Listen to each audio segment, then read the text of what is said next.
Hello, my name's Michael Conneely, and this video is about which zodiac should I use, tropical or sidereal.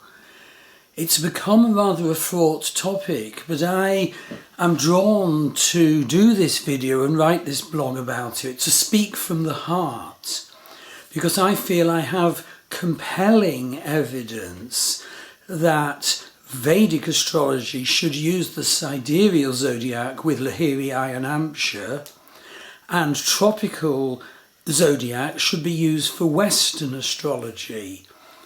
Further on in this post, I mentioned the sort of very unusual circumstances of my birth, which Vedic astrology, using the sidereal zodiac and Lahiri and Amshar, declare instantly and perfectly, whereas Western astrology in truth shows nothing of them. And I am moved to make this personal from the heart presentation because I feel there's been so much over discussion, over elaboration and confusion, and I think I want to do my best to help people who are moving into the study of astrology to hear my evidence that Vedic astrology, when using the sidereal zodiac and Lahiri and Amshar, is exact and supreme. And if you use the tropical zodiac for Vedic astrology, it produces, in my experience, huge inaccuracies of declaration and huge inaccuracies as regards timing of prediction. It's not that I want to join in the debate about which zodiac, but I do feel I should speak from the heart and present my evidence, because the well-being of others and the vast spiritual insight that can be given from Vedic astrology with sidereal zodiac and Lahiri and Amshar otherwise is lost. I myself combine both Western astrology and Vedic astrology, but I use tropical zodiac for Western and sidereal zodiac with Lahiri and Amshar for Vedic, and I feel I get very, very good results from this. So let's get into the post. What is the difference between Western and Vedic astrology? Well, I say that sidereal zodiac Vedic astrology expresses your nature at the soul level, expresses your destiny, expresses your karmic mission, your incarnational life purpose, and the circumstances that will come in at birth to anchor that karmic destiny, and the circumstances that will unfold through your life to develop and progress your soul purpose journey. And of course, our job is to perceive and understand it, to heal negative karmas that we have to burn, and to develop the special sparks that are shown in our Vedic chart to be implicit for us. And as such, the Vedic sidereal zodiac is anchored to the stars. Now, the tropical zodiac of Western astrology, on the other hand, expresses our psychology, our psychological reactions to the destiny which Vedic sidereal zodiac astrology so accurately states. The tropical zodiac is not anchored to the stars. It's based on the moving position of the sun against the backdrop of the stars on the first day of spring, the vernal equinox. And the position of the sun on the first day of spring against the backdrop of the stars moves a degree every 72 years.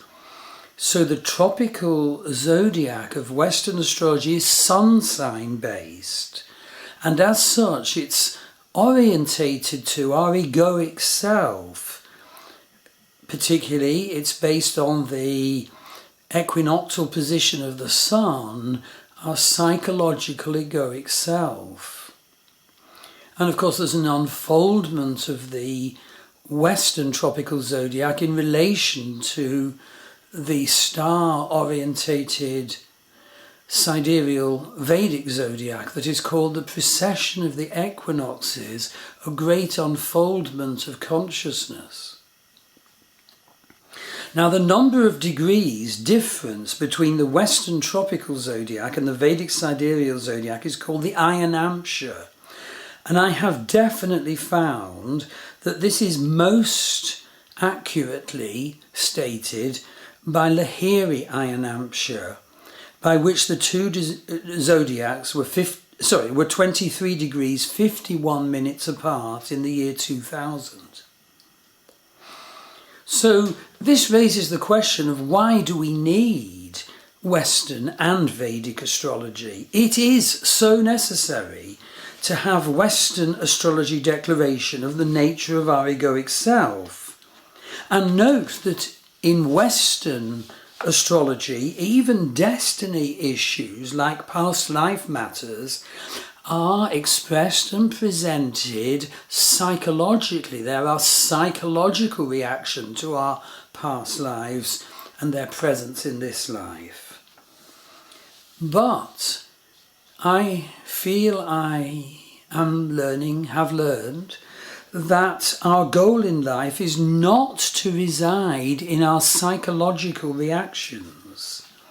We need to learn about these, develop wonderful perception about these, which Western psychodynamic astrology can certainly give. It's not to reside in the psychological reactions, however, rather it is to grow in relation to our destined karmic challenges and to grow our soul talents so that we raise our destiny thereby, so that we come to fuller connection with the divine.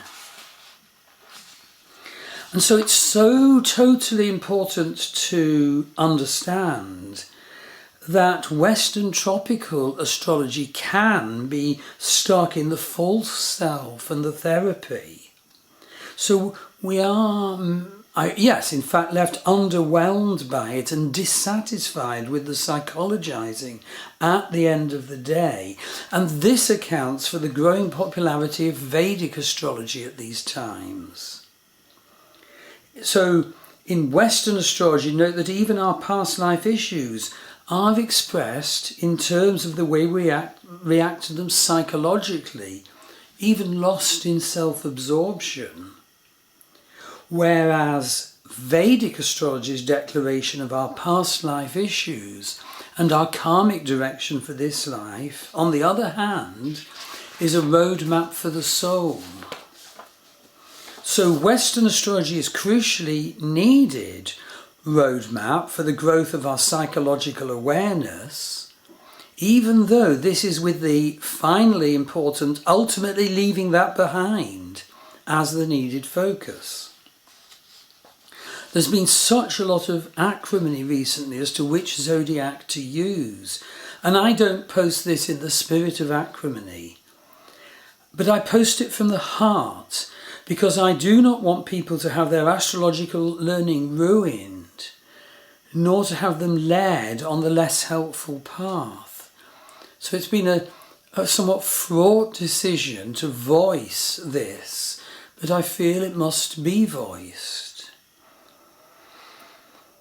And so I'm sharing now that my own experience is that if Sidereal Zodiac with Lahiri Ayanamsha is used for Vedic astrology, that gives supremely accurate results and timing.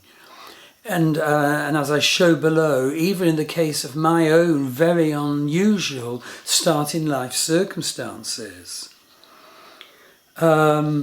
So I want to say that if you use tropical zodiac for Vedic astrology, if you use Western tropical zodiac for Vedic astrology, you lose the nakshatra boundaries accuracy. You lose the the identification of the Gandanta zones, the immaterial points where water signs dissolve into the void and across which is the first flicker of the fire sign next coming up. You lose the very meaningful and accurate padas of the nakshatras. It's supreme declaration which nakshatra a planet of yours falls in. It's also supreme declaration which pada, which of the 4 quarters within the nakshatra your planet falls in. You know, have an astrology reading with me, do my nakshatras course. If you use tropical zodiac for Vedic astrology, you get an inaccurate declaration of the Vedic astrology wonderful strength statements of each planet in your chart and in your Varga charts, the magnificent divisional charts of Vedic astrology, each of which declares something so very special about a particular area of our life and destiny. And I do have a Varga chart course, and I love adding to the correspondence course of that online sessions where the deepest understanding of our lives can be developed.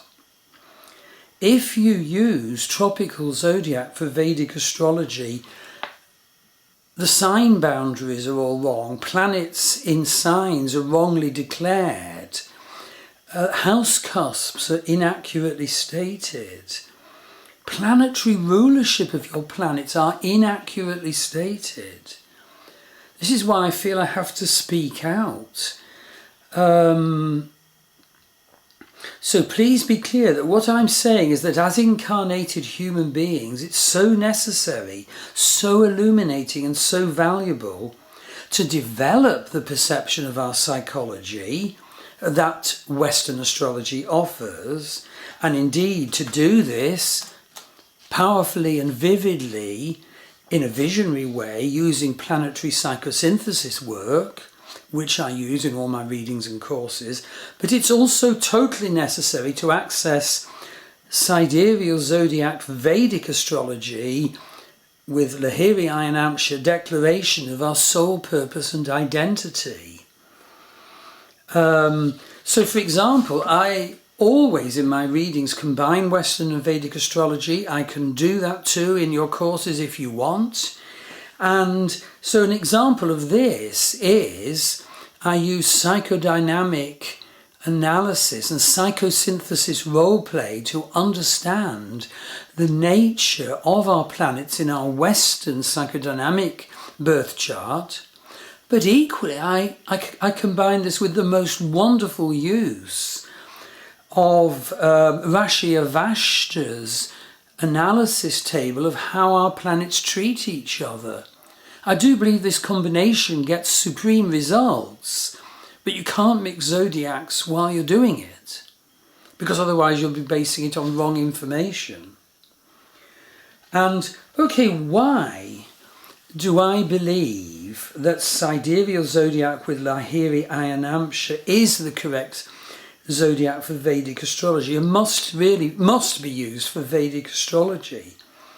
And that's because I have found that sidereal zodiac and Lahiri Ayanamsha fully and accurately state the very unusual circumstances of my birth and early childhood, the timing of the unfoldment of those, the very unusual destiny and life purpose issues that start in life created for me, a start in life totally accurately declared at all levels and with timing by Vedic astrology using sidereal zodiac. And I found this out back in 1994. Up to that I'd been dealing with Western astrology. But I stumbled on the truth of the Gandanta zones and my sidereal Vedic birth chart. I stumbled on the truth that it immediately and instantly declared my unusual destiny, my unusual start in life, the unusual timing of that. And I was expert in Western astrology, and Western astrology knew nothing of it. That's not to devalue Western astrology, it's needed. So I'm doing this presentation because I want to share with others this important and valuable truth. And for example, I was so shocked, to find that Vedic astrology courses using tropical zodiac insist my moon is in Ashwini Nakshatra, whereas Vedic astrology using Sidereal zodiac and the Namsha rightly says that my moon is in Revati Nakshatra. I'm through and through a Revati, and it shocked me and worried me that someone could simply hand out the totally wrong declaration that I'm an Ashwini moon. So my moon is at 29 degrees Pisces, 56 minutes, right at the end of Pisces, deep in the Gandanta that runs from Pisces to Aries, from Revati to Ashwini. And that raises another point. To have moon so deep in the Gandanta means mother will not be there for him, and she wasn't. I'll mention this. And also moon is my Atma Karika, my soul indicator, and that means mother will not be there for him, and also it means that he must learn to mother himself. It means other things as well, based on the fluctuating position of the moon as it goes rapidly round the zodiac. But I'm focusing on mother will not be there for him and he must learn to mother himself. So, I was given inaccurate Atmakarika declaration by tropical Vedic astrology. Western astrology so rightly declares my egoic psychological destiny, but I was shocked to find Vedic astrology completely mess up. Vedic astrology using tropical zodiac completely mess up the supreme and immediate insight that Vedic astrology offers about my start in life. So there's more detail about that in the accompanying blog, but basically another point is that if you use tropical zodiac for Vedic astrology, the wonderful dashas, the wonderful predictive periods of Vedic astrology, which unfold inexorably from the position of the moon at the moment of your birth, are wrongly declared. But when I use, and indeed my first teacher in Vedic astrology wonderfully helped me use, Sidereal zodiac Vedic astrology. Incredible things happen. For example, I was born to a homeless Irish woman, and we were homeless for the first 6 weeks, and Sidereal Vedic astrology, Dasha, predictive periods, declare to the very day that when I would be put in an orphanage. This isn't to be just lightly dismissed and gabbled about, like so much of the discussion of the difference between sidereal and tropical zodiac.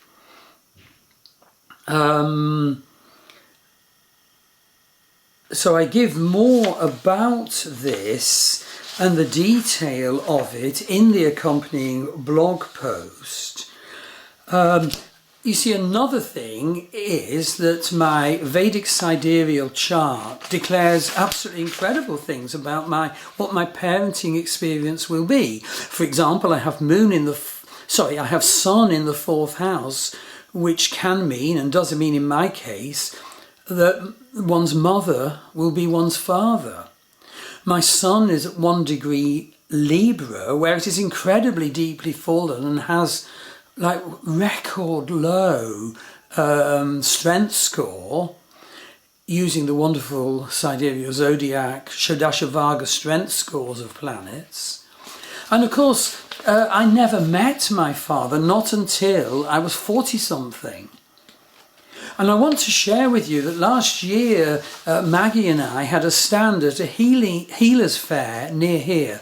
We are blessed. There is a wonderful healers community in the Sligo area in the northwest of Ireland, led by the wonderful Claire Louise Nifton.